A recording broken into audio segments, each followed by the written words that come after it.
संख्ये दिवानंद कल्याण गुणलिखलेश्वर कारण करुणा वरुणालय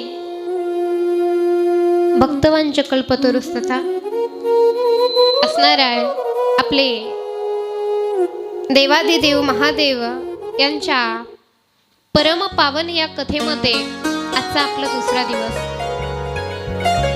कालच्या कथेमध्ये आपण देवराज ब्राह्मणाची कथा श्रवण केली। त्यानंतर आपण कथा कशी श्रवण करावी हे आपण कालच्या कथेमध्ये बघितलंय। कथेचे नियम काय असतात हे आपण कालच्या कथेमध्ये श्रवण केलंय। या कथेचा इथे येण्याचं सौभाग्य कोणाचं असेल ते सर्व आपण कालच्या कथेमध्ये श्रवण केलंय।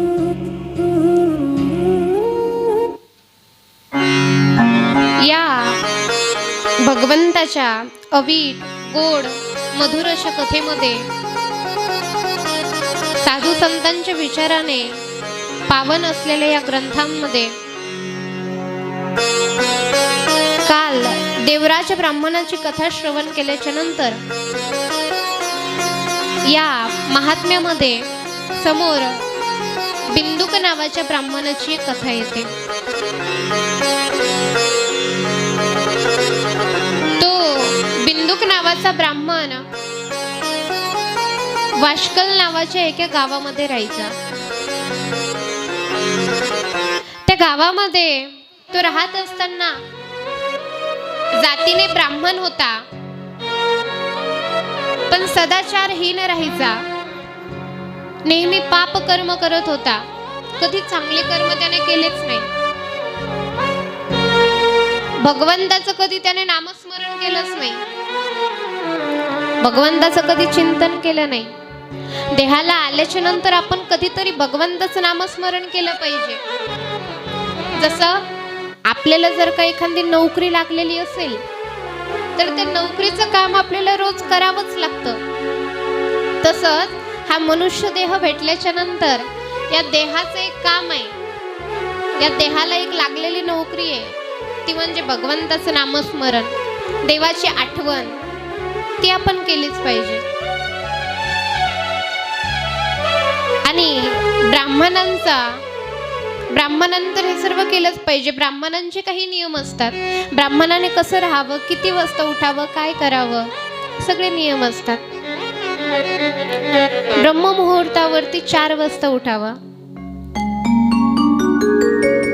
जो व्यक्ती ज्याला 3, 4, 5 वाजता जाग येते, 6 वाजेपर्यंत ज्याला जाग येते, त्याने समजायचं की देवाची आपल्यावरती कृपा आहे, त्यामुळे आपल्याला जाग येते। झोपत असताना नेहमी 12च्या अगोदर झोपावं, कारण भगवंताने ही सृष्टी निर्मिती करत असताना जे राक्षस आहेत ते सुद्धा देवापासूनच झालेले आहेत, आणि जे आपण आहोत ते सुद्धा देवापासूनच झालेलो आहे। मग जसं देवाने आपल्यासाठी वेळ दिलाय तसंच त्या राक्षसांसाठी वेळ असेलच। मग त्या राक्षसाची वेळ कोणती आहे तर रात्रीच्या 12 वाजेपासून तर 3 वाजेपर्यंत ही राक्षसांची वेळ असते। त्या वेळेमध्ये राक्षस जागृत होत असतात, आणि त्या वेळेमध्ये जो जागा राहतो त्याने समजायचं आपण कोण।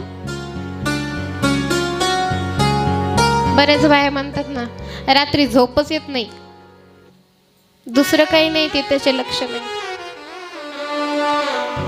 या 12 ते 3 वाजेपर्यंत जो जागा राहतो त्याने समजायचं आपल्यावरती काहीतरी संकट येणार आहे। पण 3च्या नंतर ज्याला जाग येत असेल त्याने समजायचं भगवंताची आपल्यावरती कृपा चालू आहे। पण त्या वेळेला उठल्याच्या नंतर काहीतरी देवाचं नामस्मरण करावं बरं का, नाहीतर सकाळी सकाळी खूप नेट चालते त्याच्यामुळे उठायचं काहीतरी करत बसायचं फोनवर, त्याला ब्रह्ममुहूर्त म्हणत नाहीत। ब्रह्ममुहूर्तावरती उठल्याच्या नंतर आपण आपलं स्नान वगैरे आवरून काहीतरी भगवंताचं नामस्मरण करत बसणं म्हणजे ब्रह्ममुहूर्त। या 3 ते 6 किंवा 4 ते 6 वेळेमध्ये जो उठतो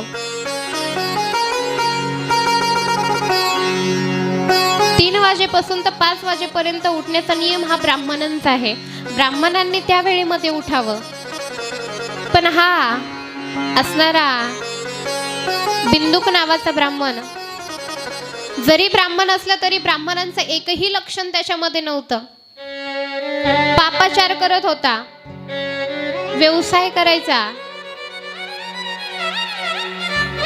चांगल्या कर्माने कधी वागला नाही. तोच नाही तर त्या गावामधले बरेचसे लोक अज्ञानी होते, ज्ञान असून सुद्धा अज्ञानाप्रमाणे वागायचे.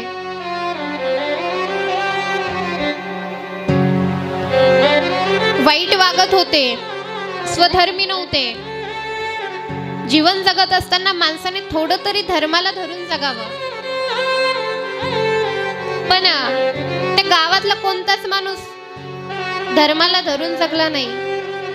कुविचार करायचे, नेहमी वाईट विचार करायचे. माणसाचं जर का बघायचं झालं ना तर प्रत्येक जण बघा या कलियुगातला एकमेकांचा वाईटच विचार करतो. तुम्ही असो किंवा मी असो, आज आमच्या पुढे एखादा महाराज जात असेल तर आमच्या मनामध्ये कुठंतरी त्याच्याविषयी खंत येते. तुमच्यामध्ये कोणी शेतीमध्ये काही पुढे जात असेल, कोणाचा ऊस जास्त झाला असेल, कोणाचा कापूस जास्त झाला असेल तर आपण म्हणतोच. कोणाचं हरभर जर का जास्त झालं तर म्हणते ते आमच्या रानातलं उपटून नेत होतं, तसं तसंच ठेवलं ना. आपल्या मनामध्ये वाईट विचार मात्र येतोच. कुविचार हा आपला बघा संतांनी सांगितलेले आहे. संत जे विचार करतात ना ते संत विचार करत असताना सुमतीने विचार करतात. 4 प्रकारच्या मती असतात, कुमती, मंदमती. कुमतीचे विचार असतात ना ते आपलं चांगलं नाही झालं तरी चालेल पण पुढच्याचं चांगलं कधी झालं नाही पाहिजे, हा विचार असतो कुमतीवाल्या माणसांचा. एक वेळेस आपलं वाईट झालं तरी चालेल पण त्याचं चांगलं नाही झालं पाहिजे. एक भगवान शंकराचा असाच भक्त होता. दृष्टांतामध्ये आमचे गुरुवर्य सांगायचे की भगवान शंकराचा खूप मोठा भक्त होता. शेजारच्याने चांगलं त्याचं चालू होतं, मस्त मुलं बाळ पैसे वगैरे छान चालू होतं. आमच्या पठ्याला कुठं जमतं.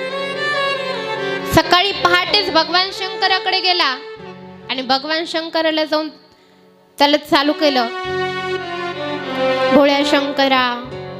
नाही ते त्याला उपमा देऊ बोलू लागला. प्रार्थना केली, 1 नाही 2 नाही, बघता बघता सकाळचे त्याचे 12 वाजले दुपारचे, तरी सुद्धा पठ्या काही जागेवरून उठला नाही. आमच्या पार्वती मातेला दया आली, म्हणे ओ भगवान शंकरा, तुम्हाला काही वाटतं का नाही, एवढ्या या घोर कलियुगामध्ये तुमचा एकच भक्त आहे, निष्पापपणे तुमची सेवा करतय, सकाळपासून तिथे बसलाय भजन करत काही न खाता, जाऊन भेट तर देऊन या, काय हवंय नकोय बघा. आता बायकोचा विषय म्हटल्यावरती नवरा कधी टाळेल का. लगेच निघाले आमचे भगवान शंकर आणि जाऊन तिथे त्याला प्रगट होऊन दर्शन देतात. म्हणे अरे भक्ता, डोळे उघड, बघ तुझ्या समोर कोण आलंय. बघतो तर काय, हळूच डोळे उघडून, अरे हे कोण आहे, एवढ्या मोठ्या जटा, एवढं मोठं भयंकर रूप. कसलं रूप होतं आमच्या भगवंताचं. ते बघतच राहिला. अगोदर तर बघितल्या फक्त भगवंताकडेच बघू लागला. भगवंत म्हणतात अरे काय मागायचंय, माग पटकन. म्हणे देवा मला एकच पाहिजे. काय पाहिजे, जे मला भेटन त्याच्यापेक्षा दुप्पट माझ्या शेजारच्याला भेटलं पाहिजे. दुप्पट शेजारच्याला. भगवंताला वाटलं अरे आपला भक्त तर खूपच चांगला आहे. तथाच तू म्हटले आणि आशीर्वाद देऊन भगवान शंकर तिथून निघून गेले. आता या पठ्याला घरी जाऊन प्रयोग करून बघायचा होता की खरं होतं का नाही. आणि मनात विचार करतो, भगवंता माझ्या दारामध्ये एक वीर होऊ दे. काय, माझ्या दारामध्ये एक वीर होऊ दे. जशी याच्या दारामध्ये वीर झाली तशी शेजारच्या दारामध्ये 2 वीर्य झाल्या. त्याची यायची जायची वाटच बंद झाली. लगेच याने काय केला, विचार केला आपण एका पायाने काम चालवू, पण जर का माझा एक पाय गेला तर माझ्या शेजारचे 2 पाय जातील. लगेच स्वतःचा एक पाय तोडून घेतला. शेजारचे 2 पाय गेले ना, विचार करतो एका हाताने माझं काम चालेल, स्वतःचा एक हात कापून घेतला, शेजारच्याचे दोन्ही हात गेले. महाराज राहिलंच काय, हात नाही पाय नाही, आता काय राहिलं. सांगायचं तात्पर्य एकच होतं, काही लोक असे असतात की आपलं वाईट झालं तरी चालेल, आपल्याकडे एखादी गोष्ट नसली तरी चालेल, पण माझ्या जवळच्याकडे ती नसावी किंवा याच्याकडे ती नसावी, हे विचार करणारे आजचे लोक आहेत. काही लोक असतात ते विचार करतात की पुढच्याचं चांगलं होऊ नाही हो, माझं चांगलं झालं पाहिजे. एक पट ते बरे बरं का, पण कुमतीवाले चांगले नाही. त्याच्यानंतर काही असे असतात ते या कलियुगामध्ये सहजासहजी सापडत नाहीत, आणि ज्याला सापडले त्याने समजायचं आपलं काहीतरी पुण्यच असेल. ते कोणते आहेत? महामती. संतांचे विचार घेणारे असतात महामती. ते विचार करतात एक वेळेस आपलं वाईट झालं तरी चालेल, पण आपल्या पुढच्याच वाईट होऊ नये, हा विचार करणारे म्हणजे महामती. ब्राह्मण जातीमध्ये जन्माला आल्याच्या नंतर महामतीने विचार केला पाहिजे, काहीतरी चांगला विचार केला पाहिजे, पण नाही. तो बिंदुक नावाचा ब्राह्मण कुमतीने विचार करायचा, नेहमी वाईट विचार करायचा. बरं ठीक आहे, इथपर्यंत एक ठीक होतं. आता त्याचं लग्न झालं. लग्न झाल्याच्या नंतर त्याला चंचुला नावाची पत्नी होती. त्या पत्नी सोबत तो राहू लागला. राहता राहता आता जर का वाईटच विचार करत असेल तर महाराज काय बघायचं काम आहे. बायको घरातलं काही सामान वगैरे सांगायची, हे आणा ते आणा. आता आमच्या पठ्याला राग आला, आणि काय तुझी रोजचीच कुमकुम चालू आहे माझ्या पाठीमागे. बायकोवरती राग राग करायला लागला, तिला मारहाण करायला लागला. रोज तिला मारहाण करायचा. बघता बघता बायकोला सोडून बाहेर वेश्ये सोबत राहू लागला. वेश्ये सोबत राहत होता. आता बायकोने 1 वर्ष झाले, 2 वर्ष झाले, 3 वर्ष झालं, काहीच बोलली नाही. पण नंतर बोलायला लागली तर बायकोला घराच्या बाहेर काढून दिलं. स्वतः एकटा तिथे राहू लागला. तर महाराज वेश्याच त्या खऱ्या काही दिवस त्याच्या सोबत राहिल्या, आणि नंतर त्यालाच मारायचा प्लॅन करून त्याला मारून टाकलं. आता या बिंदुक नावाच्या ब्राह्मणाची हत्या झाली, तो मरण पावला. अशा पापी अधर्माला महाराज मुक्तता भेटेल का? पृथ्वी तलावरती आल्याच्या नंतर, या संसारात आल्यावरती जर का आपण चांगले कर्म केले नाही तर आपली मुक्ती होणारच नाही. आज आपण म्हणतो भूत दिसतात का, भूत असतात का वगैरे, ते दुसरे कोणी नसतात, असे पाप कर्म करणारे असतात. या बिंदुक नावाच्या ब्राह्मणाची हत्या झाली, आणि हत्या झाल्याबरोबर त्याला पिशाच योनी प्राप्त झाली. पिशाच योनीमध्ये गेला. चंचुला नावाची त्याची पत्नी इकडे तिकडे फिरू लागली. आता ती सुद्धा अधर्म करायला लागली, ती सुद्धा विभिचार करू लागली.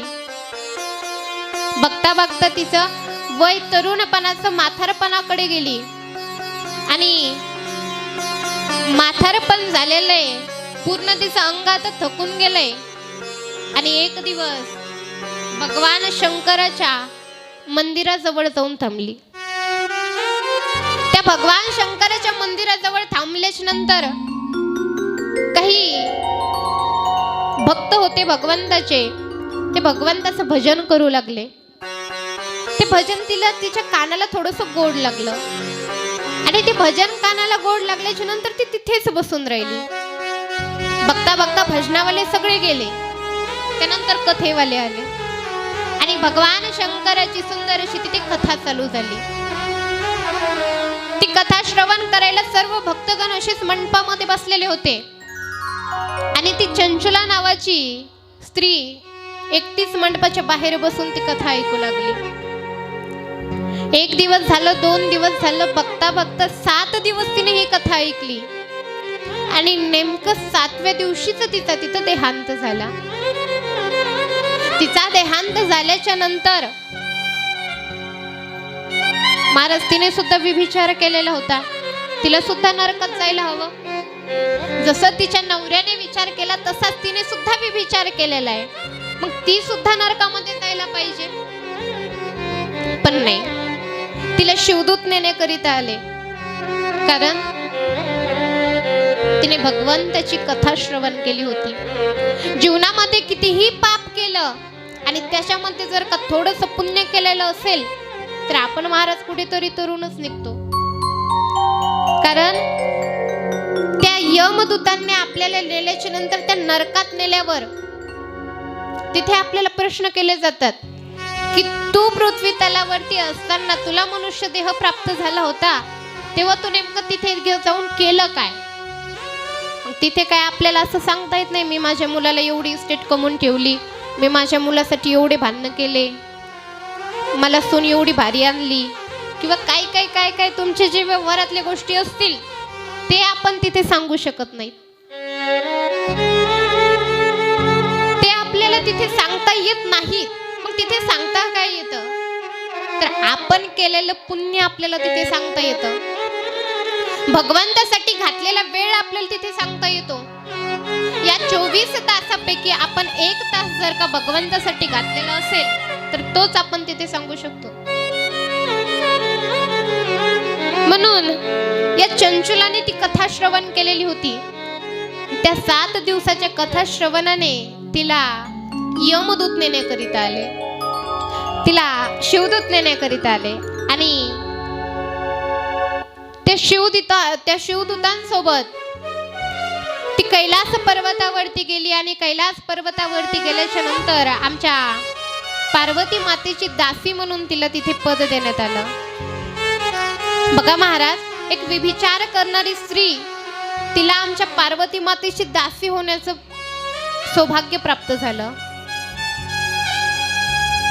आपण किती पुण्य केल्याच्या नंतर आपल्याला ते प्राप्त होईल सांगता येत नाही. पण तिने फक्त भगवंताची कथा 7 दिवस श्रवण केली होती. त्या कथेने तिला पार्वती मातेची दासी होण्याचं सौभाग्य प्राप्त झालं. आता तिथे रोज राहू लागली, आमच्या पार्वती मातेची सेवा करायची, नित्य सेवेमध्ये दंग होती. पण महाराज, आपल्या महाराष्ट्रातली स्त्री अशी आहे, तिने जर का एखाद्या वेळेस पती केला, तिच्या एकदा पती तिला स्वीकारला की महाराज ती कधी दुसऱ्या पुरुषाचा विचारही करत नाही आणि नेहमी त्याच पतीविषयी विचार करत असते. आता हिच्या मनामध्ये एक दिवस विचार आला की अरे, आपल्या पतीने एवढा कुकर्म केलेले, एवढा पापाचारी झालेला आहे, आता नेमकं तो कुठे असेल, त्याची अवस्था काय झालेली असेल. मनामध्ये विचार यायला लागला. खिन्न मनाने बसली होती, कोणत्याच कामामध्ये तिचं लक्ष नव्हतं. पार्वती मातेने बघितलं, विचारलं, का ग चंचुला, काय झालं. म्हणे, माते, मी पृथ्वी तलावरती असताना बिंदुक नावाचा माझा पती, त्या बिंदुक नावाच्या पतीने खूप पापाचार केलेला आहे. आता नेमकं तो कुठे असेल हा विचार मी करते. पार्वती मातेला म्हणायला लागली, पार्वती माता, जर का मी तुमची निष्पापपणे सेवा केलेली असेल तर माझ्या पतीचा काहीतरी उद्धाराविषयी मला सांगा. तेव्हा पार्वती मातेने सांगितलं, तुझ्या पतीला पिशाच्य योनी प्राप्त झालेली आहे. त्या पिशाच्य योनीमध्ये तो एका पर्वतावरती फिरत आहे. आणि जसं माहीत झालं तसं आमच्या चंचुलाच्या डोळ्यातून पाणी यायला लागलं. महाराज, तिचा पतीविषयी भाव पाहून आमच्या पार्वती मातेला दया आली. आणि पार्वती मातेने एका ब्राह्मणाला बोलवलं आणि त्या ब्राह्मणाला बोलवून सांगितलं की बिंदुक नावाचा जो पिशाच योनीमध्ये त्याला प्राप्त झालेला आहे, त्याला जाऊन भगवंताची कथा सांगा. आणि त्या ब्राह्मणाने त्या पिशाच योनीमध्ये प्राप्त झालेल्या त्या ब्राह्मणाला म्हणजेच बिंदुकाला जाऊन भगवान शंकराची ही अवीट गोड मधुर कथा सांगितली. जशी ही कथा सांगितली तसं त्याचा तिथे उद्धार झाला. आणि उद्धार झाल्याच्या नंतर पार्वती मातेला तो शरण आला, भगवान शंकराला शरण आला. आणि अशा प्रकारे त्या बिंदुक आणि चंचला नावाच्या पापाचार करणाऱ्या कुलहीन असणाऱ्या त्या दोघांचाही इथे उद्धार फक्त भगवान शंकराच्या या शिवकथेने झालेला आहे. कलियुग माझे यापुढे शौनकादिक महर्षी सूत महर्षींना म्हणतात की महाराज, अशी ही एवढी पवित्र ग्रंथ आहे, या कलियुगामध्ये स्त्रिया पापाचार करतील, गोहत्या इथे होईल, ब्राह्मण सदाचाराने वागणार नाही, संतांचा अपमान होणार आहे, खोटं बोलणं, देवालय अशुद्ध करणं, मांसाहार करणं, हे सर्व कार्य या कलियुगामध्ये चालणार आहेत. इह घोरे या कलियुगामध्ये हे सर्व चालणार आहे. मग या कलियुगामध्ये आमचा सरळ उपाय म्हणजे ही शिवकथा आहे. या शिवकथेला श्रवण केल्याच्या नंतर मुक्तता प्राप्त होणार आहे हे तर आपल्याला आता माहीतच झालंय. मग तुम्ही म्हणाल गेल्या वर्षी सुद्धा ही शिवकथा ऐकली होती. एवढंच नाही, आमच्या गावात 3 सप्ते होते, 3 कथाच आम्ही भागवतच ऐकतो होतो, शिवपुराणच ऐकतो. आमचा कोण नाही उतरला, आम्हाला कोण यमदूत, आम्हाला कोण शिवदूत नाही आले. प्रश्न आहे ना महाराज, आपल्याला काय येत नाहीत न्यायला. एवढी मोठी कथा आम्ही सांगतो, हे रोजच कथा ऐकतात, मग यांचा का उद्धार होत नाही, आमचा का उद्धार होत नाही, तुमचा का होत नाही. आपले एडिटिंग वाले दादा असतात, आपण तरी आता ऐकतो तेच डबल ऐकतात, त्यांचा का उद्धार होत नाही. ते सुद्धा श्रवण करतात, आपण सुद्धा श्रवण करतो, मग आपला उद्धार या कथेने का होत नाही. तर महाराज, आपण कथा श्रवण करत असताना कथेचे नियम कधी पालन करत नाही. तुम्ही असो किंवा मी असो, आपण कथेचं कधीच पालन करत नव्हत. कथेचं पालन या कथेमध्ये आल्याच्या नंतर मत्सर भाव जो असतो तो मत्सर आपण बाजूला केला पाहिजे. मत्सर भाव म्हणजे काय?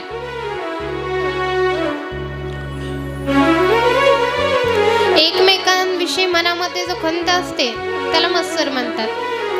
जसं की आता इथे आलेल्या काही जणी अशा छान साडी घालून आल्या आहेत आणि बाकीच्याने जरा थोडीशी जुनी साडी घातलेली असेल तर हिच्या मनात येतं, बाई किती छान साडी घालून आली ती. महाराज, हेच मत्सर आहे.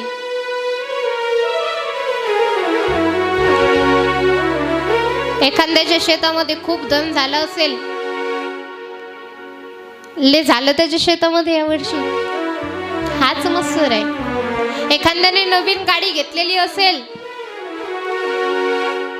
त्या गाडीचे पेढे वगैरे खातात आणि घरी येऊन बायकोला म्हणतात गाडी घेतली ना त्याने, आपलं काय, त्याला मत्सर म्हणतात. हा मत्सर आपल्या मनामध्ये असतो, हा मत्सर भाव मनामध्ये असतो, म्हणून भगवंत आपल्याला पावन होत नाही. या कथेमध्ये स्वयं भगवान परमात्मा येऊन बसत असतात.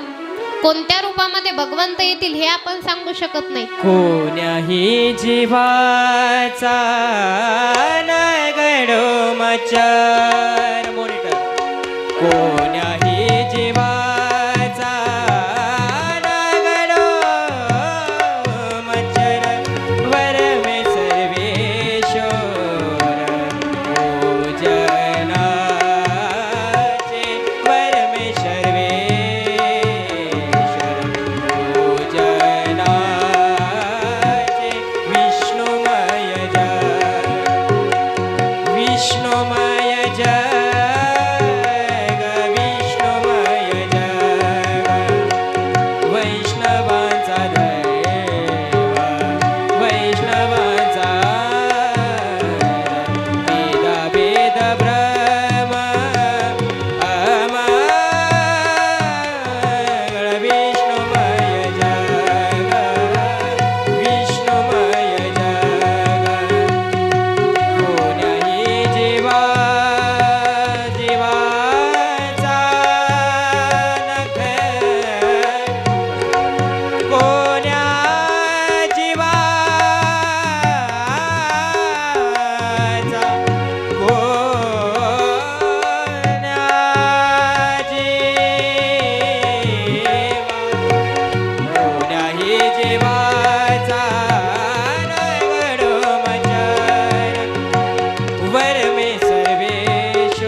करत असताना एकमेकांविषयी भेदभाव करतो, पण महाराज प्रत्येकाच्या हृदयामध्ये भगवंत आहे. तुमच्या जवळ जे तेच शेजारच्या जवळ आहे. म्हणजे देव काय वेगळा नसतो ना, प्रत्येक देव एकच असतो. मग तुमच्या हृदयामध्ये जो देव आहे तोच शेजारच्या सुद्धा हृदयामध्ये देव असेल. हा भाव आपण आज ठेवला पाहिजे. कारण कथेमध्ये स्वयं भगवान परमात्मा इथे वास्तव्य करतात, जसं कीर्तनामध्ये स्वयं भगवंत येतात. आपण बरेच प्रमाण पाहतो की जसं नामदेवरायांच्या कीर्तनामध्ये भगवंत यायचे, तसंच कथेमध्ये सुद्धा भगवंत येतात. कथा तर भगवंताला त्यापेक्षाही जास्त प्रिय आहे. मग या कथेमध्ये स्वयं भगवंत येतात. जर का भगवंत तुमच्या बाजूला बसलेला असेल आणि तुमच्या मनामध्ये काहीतरी वाईट चालू असेल, भगवंत म्हणेन माझ्या कथेमध्ये बसून असा विचार करतो, तुम्हाला पुण्य भेटायचं तर पाप भेटेल ना. त्यामुळे इथं आल्याच्या नंतर मत्सर भाव बाजूला ठेवायचा, घरचा विचार बाजूला ठेवायचा. मुलगा झोपला असेल का, जेवण केलं असेल का, उद्या शाळेत जायला किती वाजता उठवायचंय, कोणता ड्रेस घालायचाय, काय काय जो विचार असतो तो बाजूला. जसं बघा एक मनुष्य, त्याला भगवंताला बघायचं होतं. भगवंताला बघण्यासाठी त्याने खूप प्रयत्न केले, कुठं देव असेल कुठं देव असेल म्हणून, कुठेच सापडायला नाही. एक दिवस तो कबीर महाराजांकडे गेला आणि जाऊन कबीर महाराजांना म्हणतो, महाराज मला देव कुठे सांगा. सांगितलं देव बघायचं तुला, हा मला देव बघायचंय, कुठे आहे देव सांगा. अरे देवाला बघायला काय असंच देव दिसतो का काय. जर का आपल्याला पंतप्रधानाला किंवा भेटायचं असेल तर अगोदर आपल्याला सरपंचाला वगैरे थोडंसं विचारावं लागेल ना, तेव्हा कुठे आपण तिकडे जाऊ शकतो. एवढ्या मोठ्या माणसाला भेटायचं म्हणजे अगोदर लहानाला कोणाला तरी भेटावं लागेल ना. तुला देवाला भेटायचंय ना, तर तू काय कर, जिथे कुठे कथा चालू असेल त्या कथेमध्ये जा आणि सगळ्यात अगोदर जो येऊन बसतो त्याच्याकडे बघायचं म्हणे. त्याच्या अंगामध्ये चांगले वस्त्रही नसतील, एखाद्या वेळेस फाटकी तुकटुके घातलेले असतील, पण कथेमध्ये सगळ्यात अगोदर येऊन बसतो. सगळी कथा तो लक्षपूर्वक श्रवण करतो आणि कथा संपल्याच्या नंतर सगळ्यात शेवटी तो जातो. असा मनुष्य तुला दिसला की त्याचा हात धरायचा आणि हात धरून त्याला म्हणायचं मला भगवंताकडे ने, नाहीतर तुला मी सोडणार नाही. असं कबीर महाराजांनी त्याला एक युक्ती सांगितली. आणि दुसऱ्या दिवशी शेजारच्या गावामध्ये कथा चालू होती भगवंताची. त्या कथेमध्ये तो जाऊन बसला आणि सर्वात अगोदर एक फाटके तुटके कपडे घातलेला, हातामध्ये एक काठी होती, म्हातारी अवस्था त्याची होती आणि लंगडत लंगडत लंगडत तो एक कोपऱ्यात येऊन बसला. आता याने बघितलं होतं सगळ्यात अगोदर हाच आलाय, त्याच्यावरती याची सगळी कथा उस्तर नजर होती. कशी कथा ऐकतो काय, मस्त अशी कथा ऐकायचा. मधात भजन चालू झालं की मस्त भजन करायचा, गोड त्याचं भजन चालू राहायचं. त्याने सर्व त्याचं निरीक्षण केलं आणि कथा संपली की सगळेजण निघून गेले आणि आमचा म्हातारा मागच राहिला. आता म्हाताराच खरा तो लंगडत लंगडत लंगडत लंगडत गेला. थोडस बाजूला जात नाही की लगेच काठी दिली टाकून. याला समजला हाच देव आहे म्हणून लगेच धरला हाताला आणि देवा मला देवाची भेट पाहिजे, मला तुझं स्वरूप दाखव कोणतं आहे. आणि अरे वेडा झाला का काय, मी म्हातारा आहे, मला काय विचारतो. नाही मला माहिती आहे, तुम्हीच मला देवाकडे नेणार आहात, सांगा म्हणे मला देव कुठे आहे. अरे मी तुला देवाचा पत्ता कसं सांगू, मीच देवाची कथा ऐकतो, मीच तुला सांगू. मला माहित आहे तुम्ही कोणी सामान्य नाहीत, सांगा म्हणे कोण आहात. आता देवाला कळालं हा याला सगळं काही माहित आहे म्हणे. लगेच देवाने मनातली मनात विचार केला आणि मारुती रायाच्या स्वरूपामध्ये भगवंताने विराट असं रूप घेऊन तिथे प्रगट झाले. आणि प्रगट होऊन त्याला विचारलं तुला कसं काय माहिती मीच देव आहे म्हणून. सांगितलं मला कबीर महाराजांनी सांगितलं होतं की की कथेमध्ये तुम्ही येऊन बसणार आणि सगळ्यात शेवटला तुम्हीच जाणार. कथा तुम्ही एक निष्ठतेने ऐकली होती हे मी सगळं बघितलं, म्हणून मला ओळखायला आलं की तुम्हीच देव आहात म्हणून. बघा महाराज, जसं एखाद्या म्हाताऱ्याचं रूप धारण करून ते मारुतीराय आले होते, हनुमंतराय आले होते, तसंच जर का आपल्यामध्ये सुद्धा जर का मारुतीराय येऊन बसलेले असले तर काय माहिती, आता कोणी ओळखू शकतं का देवाला? स्वतः संत महात्मे देवाला ओळखू शकले नाही, आपण काय हे ओळखणार? दुःख भजन मारुती नंदन सुन लो मेरे पुकार पवन सुत बिनती वारंवार पवन सुत बिनती वारंवार.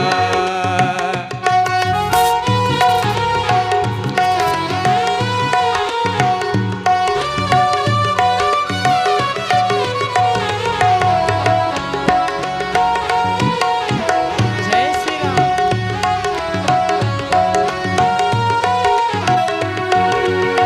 हे दुःख भजन मारुती नंदन हे दुःख भजन मारुती नंदन सुन लो मेरे पुकार पवन सुत बिनती वारंवार पवन सुत बिनती वारंवार.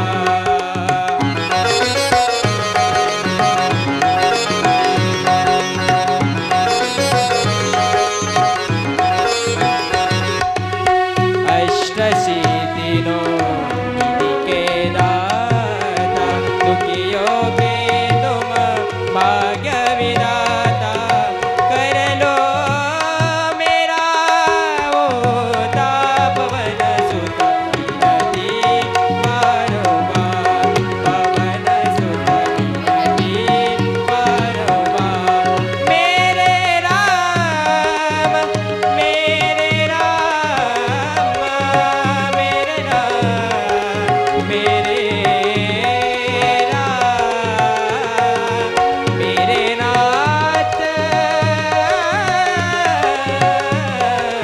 पवन सुत बिनती वारंवार पवन सुत बिनती वारंवार पवन सुत मेरे नाम मेरे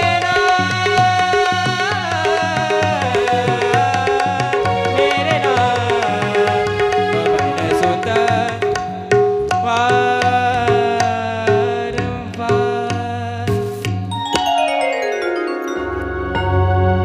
प्रभु रामचंद्र भगवान की जय. असं या भगवंताच्या कथेमध्ये, भगवंताच्या संकीर्तनामध्ये स्वतः भगवंत येतात. त्यामुळे कथा श्रवण करत असताना, कथा ऐकत असताना थोडीशी झोप बाजूला ठेवायची, थोडेसे आपल्या डोक्यातले वाईट विचार बाजूला ठेवायचे, घरातल्या संसाराचा थोडासा त्याग करून या भगवंताची निष्पाप अशी कथा श्रवण करायची. अशी कथा श्रवण केल्याच्या नंतर महाराज आपल्याला सुद्धा भगवंताचं काहीतरी वरदान प्राप्त होईल. आपण म्हणत असतो देवाचं कीर्तन करून, देवाचं भजन करून उपयोग तरी काय? भाग्यवंत घरी भजन पूजन भाग्यवंत घरी भजन पूजन.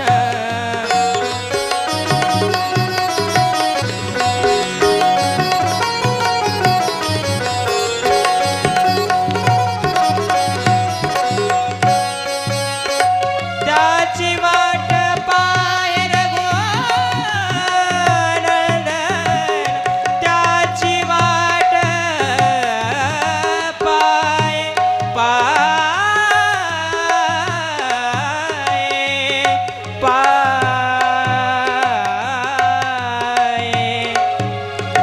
त्याची वाट पाहे श्री रघुनंदन रघुत घरी भजन पूजन भाग्यवंत घरी भजन पूजन भाग्यवंत घरी भजन पूजन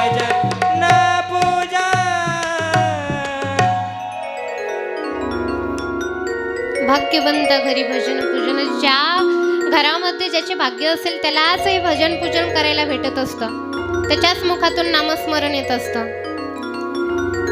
महाराज आपल्याला एवढं सुंदर गायन श्रवण करायला भेटतंय, एवढं भारी गायन आपल्याला भेटतंय, हे आपलं पहिलं भाग्य आहे. कलाकार खूप मोठमोठे असतात, प्रत्येकाकडे वेगवेगळी प्रकारची कला असते, पण प्रत्येक जण प्रत्येकाची कला प्रत्येक जागेवर दाखवत नाही. तुम्हाला जर का गायन छान वाटलं, थोडंसं कानाला गोड लागलं, तर तुमच्या टाळ्यांचा थोडासा हात द्या. थोडंसं बरं वाटतं महाराज हे सगळं केल्याच्या नंतर. आपल्या मुलांना जर का आपण एखाद्या विशेष शाबासकी दिली, तर तो मुलगा बरं वाटतं त्याला, बाबा आई आज आपल्याला चांगलं म्हटली, उद्या याच्यापेक्षा जास्त चांगलं म्हणेल म्हणून तो त्याच्यापेक्षा जास्त चांगलं काम करतो. तसंच तुम्हाला जर का गायन चांगलं वाटलं, तर थोड्याशा टाळ्या वाजवायच्या, काय होतं त्याने अजून प्रोत्साहन भेटतं. तर अशी ही भगवंताची कथा आपल्याला श्रवण करायची आहे. ते भगवंताच्या कथेमध्ये सूत महोदय सांगत आहेत,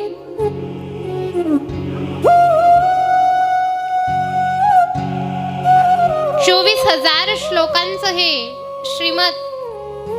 श्री महापुराण शिवकथेचं. या शिवकथेमध्ये 24,000 श्लोक आहेत. महाराज एक व्यास पद्धत असते आणि एक समास पद्धत असते. श्रीमद भागवत ग्रंथ 4 श्लोकांचा होता, पण त्याला व्यास पद्धतीने आमच्या व्यास महर्षींनी करून त्याचा विस्तार केला, त्याच्या अनेक श्लोकांमध्ये रूपांतर केलं. तसं हे श्री शिव महापुराण अनेक श्लोकांमध्ये होतं, पण त्याचं समास पद्धतीने त्याला करून 24,000 श्लोकांमध्ये त्याचं रूपांतर केलं.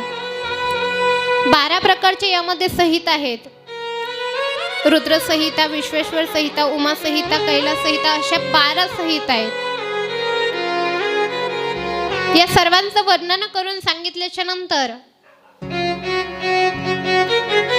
श्री सूत महोदय सांगतायत की हे शौनकांनो, तुम्हाला जर का भगवंताची कथा श्रवण करायची असेल, तर त्या अगोदर काही कार्य आहे ते तुम्ही करायचे. काय करायचं? श्रवण, कीर्तन, स्मरण, पादसेवनम, अर्चनम, वंदनम, दास्य, सत्य आणि आत्मनिवेदन, हे एवढ्या गोष्टी अगोदर करायच्या आहेत. भगवंताकडे जर का जायचं असेल तर अगोदर महाराज श्रवण केलं पाहिजे. श्रवण कसं करावं? तुम्ही म्हणाल आम्ही काय ऐकत नाहीत का? आम्ही ऐकलोच ना. श्रवण करत असताना महाराज राजा परीक्षितीसारखं श्रवण करावं. 7 दिवसामध्ये राजा परीक्षितीने, त्यांचं मरण 7 दिवसामध्ये होतं.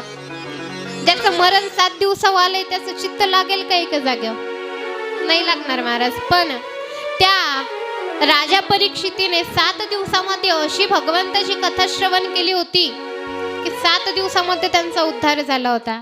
स्वयं भगवान परमात्मा त्यांना नेण्याकरिता आले होते. श्रवण भगवंताची पहिली भक्ती आहे. जर का या भक्तीला तुम्ही जिंकलं तर समजायचं भगवंत आपल्या जवळ आलाय.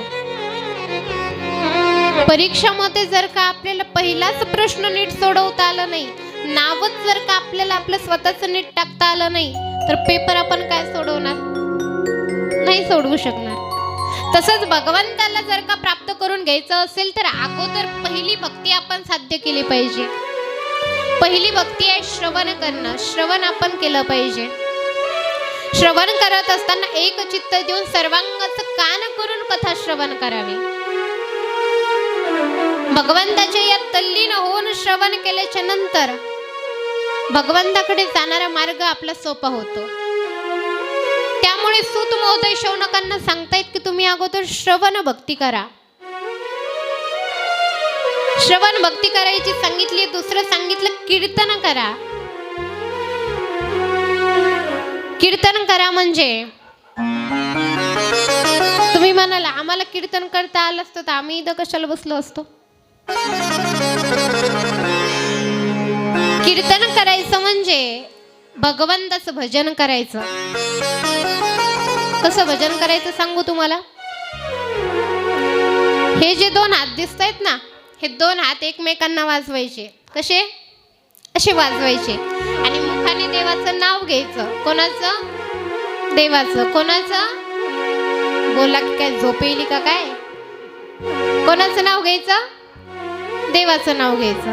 प्रत्येकाने आता या हाताने टाळी वाजवायची आणि मुखाने देवाचं नाव घ्यायचं. पाठीमागले असो नाही तर समोरचे असो, प्रत्येकाने घ्यायचंय. श्रीराम जय राम जय जय राम. श्रीराम जय राम जय जय राम. श्रीराम जय राम जय जय राम. श्रीराम जय राम जय जय राम. मी पुढे म्हणतो, आपण मातावर्ग आणि पुरुषवर्ग माझ्या मागे म्हणा. श्रीराम जय राम जय जय राम. श्रीराम जय राम जय जय राम.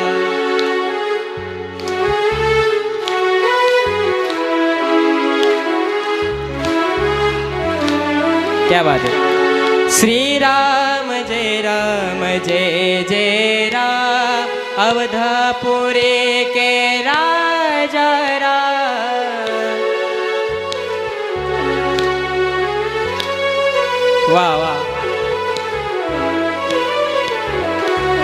श्रीराम जय जय राम. श्रीराम जय जय राम. वाह.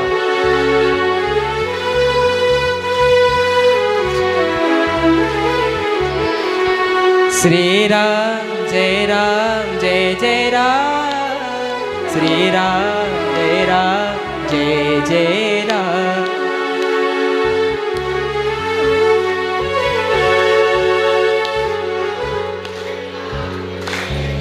एक साथ ताली के साथ. श्रीराम जय जय राम. श्रीराम जय जय राम. श्रीराम जय जय राम.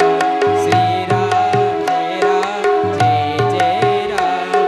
श्रीराम जय जय राम. अवधपुरी के राजा राम. श्रीराम जय जय राम.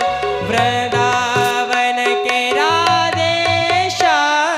श्रीराम जय जय राम. कैलास के निवासी शंभु महाराज. श्रीराम जय जय राम.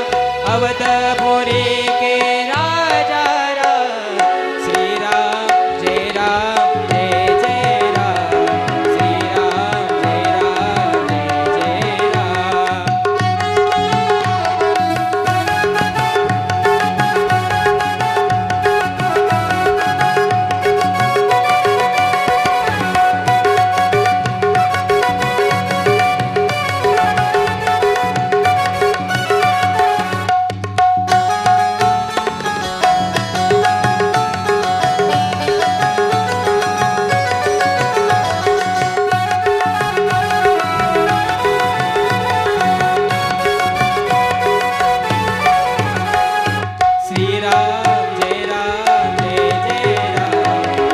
श्रीराम जय जय राम. श्रीराम जय जय. श्रीराम जय राम. जय जय राम. मेरे नाता मेरे नाता मेरे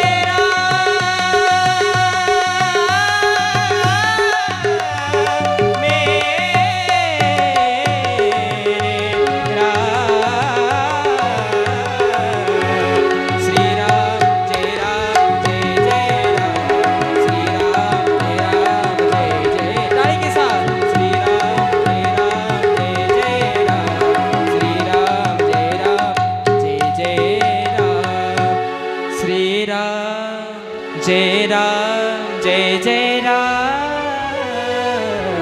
श्रीराम जय जय राम.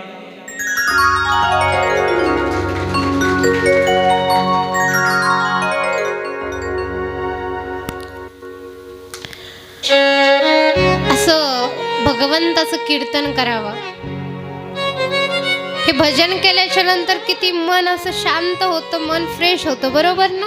देवाचं आवाहन करावं म्हणजे जसं आपण भगवान शंकराची पूजा करायला जातो किंवा कोणत्याही देवाची तुम्ही पूजा करायला गेलात की अगोदर ते देवाला बसल्याच्या नंतर लगेच त्याच्या डोक्यावर पाणी नाही टाकावं.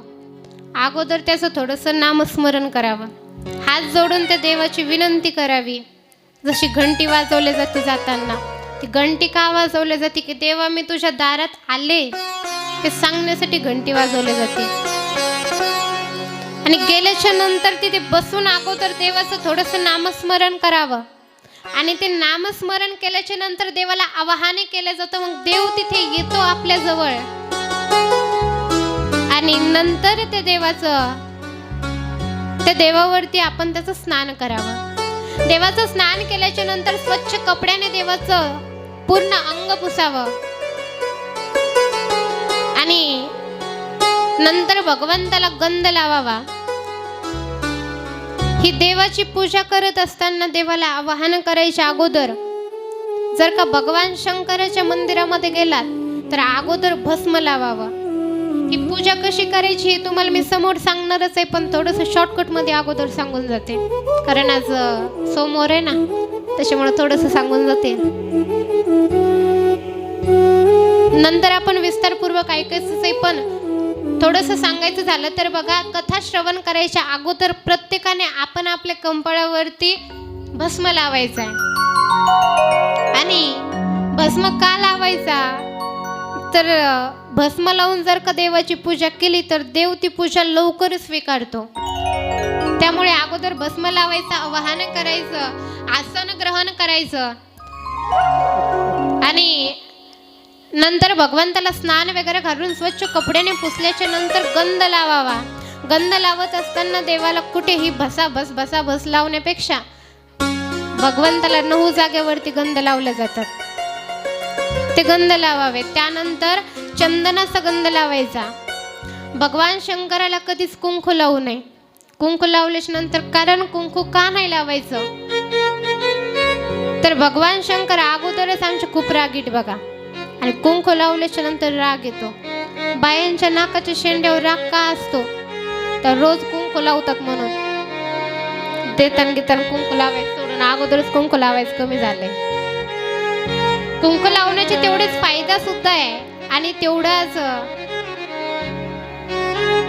कुंकू लावण्याचा खूप फायदा आहे. पण आमच्या भगवान शंकराला कुंकू लावण्यापेक्षा चंदन लावावं त्यांना शांत करण्यासाठी, कारण त्यांचे एवढा रागीट अजून कोणीच नाही.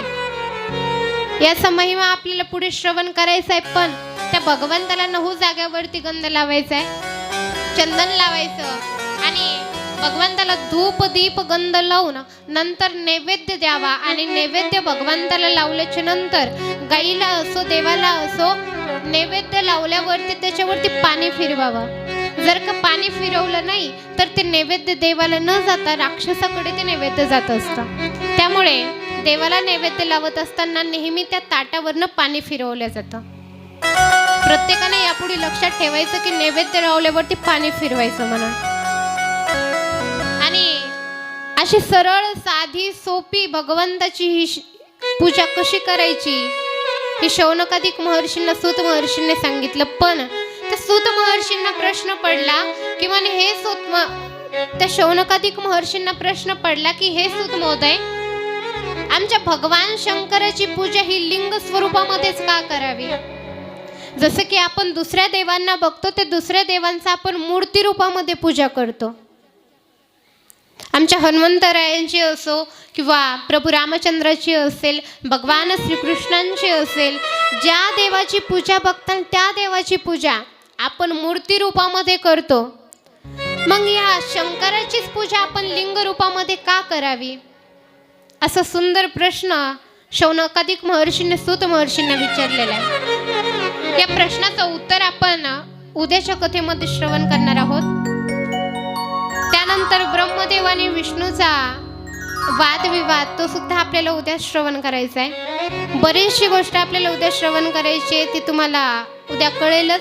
पण त्या अगोदर कथेला पूर्णविराम देण्या अगोदर किंवा आरती घेण्या अगोदर भगवंताचं थोडंसं नामस्मरण करायचं आहे.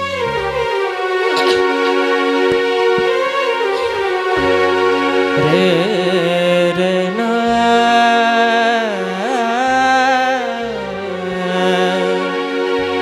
सर्वांनी भगवान शंकराचं स्मरण करा ही नम्र विनंती.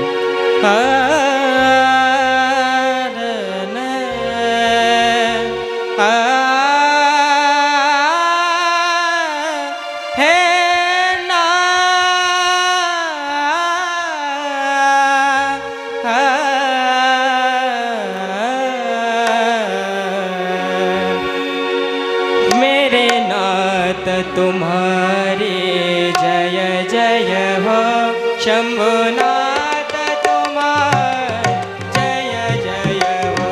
मेरे नाथ तुम्हारे जय जय.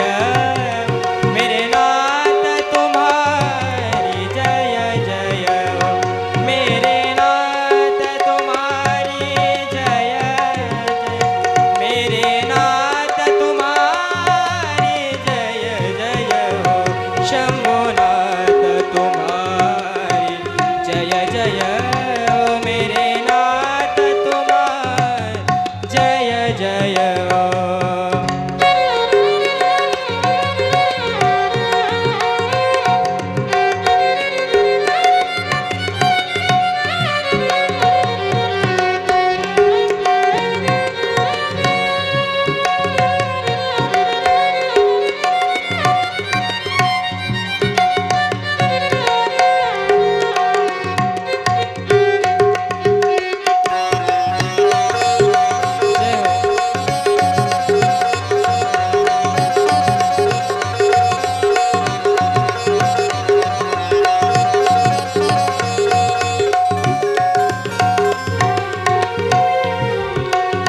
जटाधारी तुम्हारी जय. मेरे नाथ तुम्हारी जय जय. मेरे नाथ तुम्हारी. मेरे नाथ दीनानाथ. मेरे नाथ शंभो.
नमः पार्वती पते.